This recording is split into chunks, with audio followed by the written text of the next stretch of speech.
C'est vraiment des gens qui font de la muscu, essaient de se gonfler comme ça, parce qu'ils sont paniqués à l'idée de la vraie rencontre. Des antisensuels.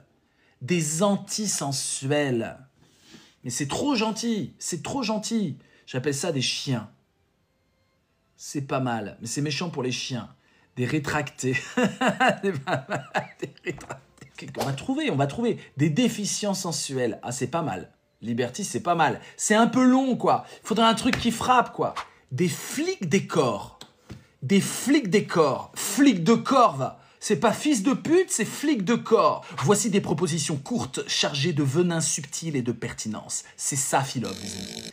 Des phallopathes. Oh, c'est génial. C'est encore mieux que phallopathes. Des phallopathes. Mais ça y est, il a trouvé. Il a trouvé, c'est des phallopathes. C'est des phallopathes. Des malades du phallus. Phallopathe, non masculin ou non féminin. Du grec phallos, symbole de pouvoir masculin, et pathos, souffrance, maladie. Définition philosophique. Écoutez bien. Le phallopathe désigne un individu dont la pensée et les comportements sont marqués par une obsession pathologique du pouvoir patriarcal, exprimée par le besoin de contrôler, dominer et réguler les corps, les désirs et les libertés des autres, notamment des femmes. Cette pathologie s'enracine dans une vision hiérarchique et dualiste du monde, où le masculin est érigé en norme et en valeur universelle au détriment de tout ce qui échappe à ce cadre réducteur. La phallopathie traduit une aliénation culturelle. Le phallopathe est à la fois le produit et le gardien d'un système patriarcal qui valorise la domination et réduit les relations humaines à des rapports de pouvoir. Il est incapable d'envisager l'altérité sans la subordonner à sa propre logique. Ce comportement pathologique révèle une incapacité à embrasser la pluralité et la complexité de l'humain.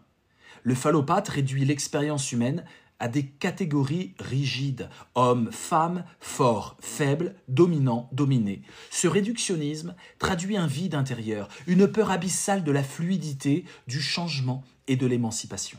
Dans sa quête de contrôle, le phallopathe cherche à brider les expressions libres et vibrantes de la sensualité, notamment féminine, qu'il perçoit comme une menace à son pouvoir symbolique.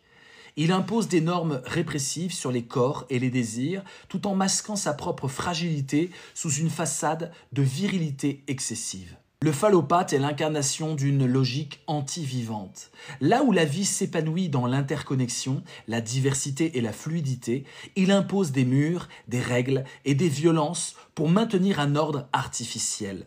En cela, il est l'ennemi du vivant, un censeur de l'éclosion.